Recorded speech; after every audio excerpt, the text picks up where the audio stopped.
Hazırda gördüyünüz bu prosedur qısaca yağ lazeri adlanır. Bu lazeri ən çox linzanın arxasında yaranan bulanıqlıq səbəbindən icra edirik. Bizə ən çox verilən suallardan biri olan ucuz linza taxıldığı üçünmü belə oldu sualına cavab vermək istəyirəm. Öncəliklə bunu dəqiqləşdirək. Bu bulanıqlıq linzanın özündə deyil, arxa kapsül adlandırdığımız təbəqədə əmələ gəlir. Pasiyentin yaşından, şəkərli diabet kimi yanaşı xəstəliklərdən, əməliyyat zamanı texniki faktorlardan, eləcə də linzanın quruluş və material özəlliklərindən asılı olaraq yarana bilər.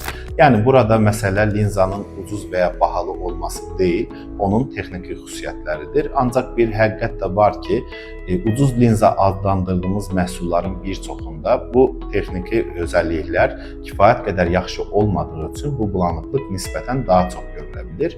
Sonda isə onu qeyd edim ki, yağ lazer qorxulacaq bir əməliyyat deyil, qısa müddətdə icra olunan, görmənin yenidən aydınlaşmasına kömək edən effektiv bir prosedurdur.